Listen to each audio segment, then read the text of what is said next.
ظہر کی نماز کے بعد غیبی مدد کی تسبیح جس نے پڑھی غیب سے 100 کروڑ ملے۔ جس نے یہ تسبیح پڑھی آج وہ کروڑ پتی ہے۔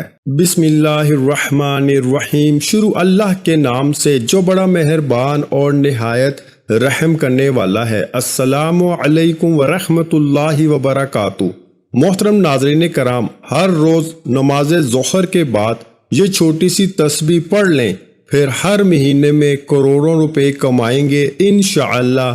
پھر دولت کا ایسا زبردست طوفان آئے گا کہ آپ کے آگے پیچھے دولت ہی دولت ہوگی۔ محترم ناظرین کرام، آج کا وظیفہ لاکھوں کروڑوں کا مالک بنا دینے والا وظیفہ ہے۔ یہ وظیفہ کرنے سے آپ کے گھر میں دولت کا طوفان آ جائے گا۔ اللہ پاک کے بہت ہی پیارے نام کا ذکر ہے۔ آپ لوگوں نے پڑھ کر اپنی کسی بھی مشکل کے لیے، کسی بھی حاجت کے لیے، کسی بھی پریشانی کے لیے اس نام کو پڑھ لینا ہے۔ اس نام کو پڑھنے سے انشاءاللہ اللہ پاک آپ کی ہر پریشانی کو دور فرما دے گا۔ اگر آپ سب لوگ آج کا یہ چھوٹا سا عمل کر لیں تو میری دعا ہے کہ اللہ تعالیٰ اس عمل سے آپ کی اور سب مسلمانوں کی پریشانیوں کو دور فرما دیں گے انشاءاللہ۔ کیونکہ ہمارا یہ عقیدہ ہے کہ نہ تو اللہ کا قرآن جھوٹا ہے اور نہ ہی نبی پاک صلی اللہ علیہ وآلہ وسلم کا فرمان جھوٹا ثابت ہو سکتا ہے۔ بدقسمتی سے ہم نے قرآن پاک کو کھولنا چھوڑ دیا ہے، ہم نے قرآن پاک کی تلاوت کرنا چھوڑ دی ہے۔ حالانکہ ہماری جتنی بھی پریشانیاں ہیں، مختلف بیماریوں سے لے کر بڑی سے بڑی مصیبتوں تک جتنی بھی ہیں، ان ساری کی ساری تکالیف کا حل قرآن پاک اور حدیث شریف کے اندر موجود ہے۔ قرآن و حدیث سے ہم سارے کے سارے مسائل کو حل کر سکتے ہیں، لیکن ہم نے قرآن پاک کو صرف گھر میں بنی کسی اونچی جگہ پہ رکھنا ہی مناسب سمجھ رکھا ہے اور ہر روز اسے اگنور کر دیتے ہیں اور قرآن پاک کو کھول کر اس کی تلاوت کرنا مناسب نہیں سمجھتے۔ لیکن قرآن پاک کی کشش اور خوبصورتی تو آج بھی اس طرح موجود ہے جتنی آج سے صدیوں پہلے تھی۔ قرآن پاک جس طرح پہلے اپنے سننے والے کو متاثر کرتا تھا اور ان پر اثر انداز ہوتا تھا، اپنے پڑھنے اور سننے والوں کی کیفیت کو بدل دیتا تھا، ان کے دلوں کے حالات کو بدل دیتا تھا۔ پہلے لوگوں کی آنکھوں سے قرآن پاک کی تلاوت سننے سے آنسو بہنے لگتے تھے۔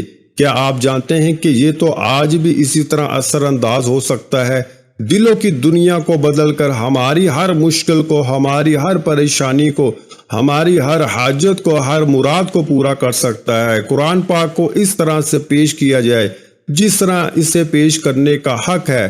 اگر ہم یہ حق صحیح طریقے سے ادا کریں گے تو دنیا اور آخرت دونوں جہانوں میں کامیاب ہو جائیں گے۔ محترم ناظرین، یہ اللہ پاک کے صفاتی نام ہیں، ان کو آپ نے ظہر کی نماز کے بعد پڑھنا ہے۔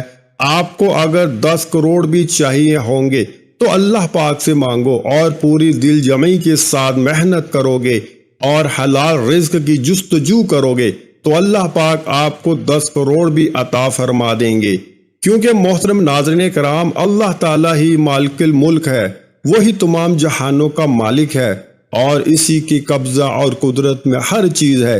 یہ اللہ پاک کے 2 ایسے صفاتی نام ہیں اور ان میں اتنی زیادہ طاقت ہے کہ بندہ جتنا بھی قرض دار ہے، اس کے اوپر چاہے کروڑوں کے حساب سے قرض ہے تو انشاءاللہ اللہ پاک کوئی نہ کوئی ایسا ذریعہ، ایسا وسیلہ پیدا فرمائے گا کہ آپ کا قرض جلد ہی اتر جائے گا اور آپ کو پتہ بھی نہیں چلے گا۔ لیکن ایک بات کی وضاحت کر دیں کہ ہم جو بھی وظیفہ یا پھر عمل آپ لوگوں کو بتاتے ہیں، آپ اسے دل کے ساتھ نہیں کرتے، بلکہ آپ اس عمل کو آزمانا چاہتے ہیں۔ ایک دفعہ آپ اس کو یقین کے ساتھ کر کے دیکھو، آپ خود حیران رہ جاؤ گے۔ لیکن آپ کیا کرتے ہو کہ وظیفے تو شروع کر دیتے ہو اور پھر دیکھتے ہو کہ ہم نے آپ کو وظیفے کے اندر بتایا تھا کہ آپ کا کام شام تک ہو جائے گا، اسی لیے آپ بھی یہ امید لگا کر چارپائی پر بیٹھ جاتے ہیں کہ ابھی ہمارا کام ہو جائے گا، ابھی ہو جائے گا، لیکن وہ کام کبھی نہیں ہوگا۔ کام کے لیے کچھ ہاتھ پاؤں بھی ہلانا پڑتے ہیں۔ میرے بھائیوں، یہ بات ٹھیک ہے کہ اللہ پاک ہر چیز پر قادر ہے اور وہ معجزہ بھی کر سکتا ہے، لیکن ان معجزات کے لیے بھی اللہ تعالیٰ کی طرف سے کچھ شرائط و ضوابط ہیں۔ اسی لیے آپ کسی بھی وظیفے کو آزمائش کے طور پر مت کیا کریں۔ جو بھی عمل یا وظیفہ آپ کو بتایا جاتا ہے اس کو آپ اتنا یقین سے کرو اور اتنے اعتماد کے ساتھ کرو کہ آپ کے چہرے پر خوشی آ جائے کہ ابھی میں یہ وظیفہ کر رہا ہوں، اللہ پاک کا ایک صفاتی نام مبارک پڑھ رہا ہوں، اب انشاءاللہ اس وظیفے کے طفیل آپ کے مسائل ختم ہو جائیں گے۔ جب آپ ذہن میں یہ تصور کر لیں گے، کیونکہ جو چیز آپ کا دماغ سوچ رہا ہوتا ہے وہی ہوتا ہے، جب آپ یہ چیزیں اچھی طرح سے ذہن میں بٹھا لیں گے تو انشاءاللہ تعالی آپ کا وہ کام ہو جائے گا، کیونکہ اسلام میں واضح طور پہ کہا گیا ہے کہ عملوں کا دار و مدار نیتوں پر ہے۔ اسی لیے جس طرح بھی آپ نے سوچا ہوگا ویسا ہی آپ کے ساتھ ہوگا۔ اللہ پاک انسان کے لیے بہتر فیصلہ کرتا ہے، لیکن انسان کبھی یہ نہیں سمجھ سکتا۔ کبھی کبھی انسان جانے یا انجانے میں اللہ پاک سے کچھ ایسی چیز مانگتا ہے جو کہ اس کے لیے نقصان دہ ہو سکتی ہے۔ اللہ پاک اپنے بندوں سے بہت زیادہ محبت کرتا ہے، تو اللہ پاک اسے وہ چیز نہیں دیتا بلکہ اس کا بہترین نعم البدل اس سے دے دیتا ہے۔ محترم ناظرین کرام، اب اس مبارک عمل کی جانب چلتے ہیں۔ آپ کے گھر میں جتنی بھی تنگ دستی ہے، جتنی بھی مشکلات ہیں، جتنی بھی پریشانیاں ہیں، لڑائی جھگڑے، گھریلو ناچاکی ہو، دکھ تکلیف ہو، غرض کوئی بھی مسئلہ ہو، آپ نے صرف روزانہ ظہر کی نماز ادا کرنے کے بعد اسی جگہ پر بیٹھ جانا ہے اور 33 مرتبہ اس عمل کو کر لینا ہے۔ اللہ پاک کے یہ صفاتی نام ہے، یہ نام دولت کے لیے بہت مشہور نام ہے۔ میرے بھائیوں، جتنی بھی دولت آپ کو چاہیے یا جتنی بھی آپ کو پیسوں کی ضرورت ہوگی، اللہ پاک آپ کو نوازتا ہی چلا جائے گا۔ پھر دھیرے دھیرے اللہ پاک آپ کی تمام تر مشکلات کو ختم کر دے گا اور انشاءاللہ آپ بھی ہر گزرتے دن کے ساتھ ساتھ دولت مند ہوتے جائیں گے۔ ناظرین کرام، یہ بہت ہی پیارا اور مستند وظیفہ ہے۔ ہمارا ماننا ہے کہ جب بھی کوئی بندہ اللہ سے کچھ بھی مانگتا ہے اور اسی ذات کے آگے ہاتھ پھیلاتا ہے تو اللہ پاک اس کو کبھی خالی ہاتھ واپس نہیں کرتا۔ وہ انسان جس چیز کی بھی طلب کرتا ہے میرا اللہ اس سے وہی چیز عطا فرما دیتا ہے۔ لیکن ہم دنیا کی باتوں میں، دنیا کے مختلف کاموں میں اور فضول سے رسم و رواج میں پڑ جاتے ہیں اور پھر اللہ کے ذکر کے لیے تھوڑا سا بھی وقت نہیں نکال سکتے۔ یہ وظیفہ ظہر کی نماز کے بعد آپ نے کر لینا ہے، لیکن کسی بھی وظیفے کی پہلی شرط یہی ہوتی ہے کہ وظیفہ کرنے والا پاک صاف اور 5 وقت کا نماز کا پابند ہو۔ رسول اکرم صلی اللہ علیہ وآلہ وسلم کے پاک فرمان کا مفہوم ہے کہ ان موقعوں پر دعا مانگو گے تو تمہاری دعا رد نہیں ہوگی۔ جب دھوپ میں بارش ہو رہی ہو، جب اذان ہو رہی ہو، سفر کے دوران، جمعے کے پورا دن، بعض علماء کرام کے نزدیک جمعے کی نماز میں 2 خطبوں کے دوران، رات کو جب آنکھ کھلے یعنی خاص طور پر صبح تہجد کے وقت، کسی ناگہانی مصیبت کے وقت، فرض نمازوں کے بعد مانگی گئی خلوص کے ساتھ دعا۔ نبی کریم صلی اللہ علیہ وآلہ وسلم کے پاک ارشاد کا مفہوم ہے کہ تم اللہ تعالیٰ سے ایسی حالت میں دعا کیا کرو گویا کہ تمہیں قبولیت کا یقین ہو، اور یہ بھی جان رکھو کہ اللہ تعالیٰ غفلت سے بھرے ہوئے دلوں سے مانگی گئی کوئی بھی دعا قبول نہیں کرتا۔ اکثر لوگ دعا کرتے اور اس کے قبول نہ ہونے پر پریشان بھی ہوتے ہیں، حالانکہ کسی کی دعا رد نہیں ہوتی۔ حضرت ابو ہریرہ سے مروی ہے کہ نبی کریم صلی اللہ علیہ وآلہ وسلم نے فرمایا کہ انسان اپنے رب کے سب سے زیادہ قریب سجدے کی حالت میں ہوتا ہے، اس لیے سجدے میں دعا کثرت سے کیا کرو۔ اسلام کے 5 ارکان میں سے کلمہ طیبہ کے بعد دوسرا رکن نماز ہے۔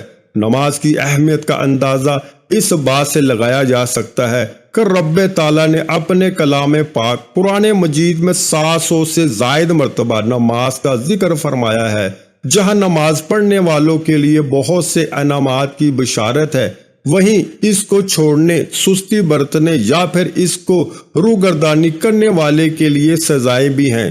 پہلے بسم اللہ الرحمن الرحیم پڑھ کر 21 اول و آخر درود ابراہیم آپ نے پڑھنا ہے، پھر 33 مرتبہ یا غنی یا مغنی یا غنی یا مغنی یا غنی یا مغنی پڑھنے ہیں، اور اس کے بعد 300 مرتبہ استغفر اللہ استغفر اللہ استغفر اللہ پڑھیں۔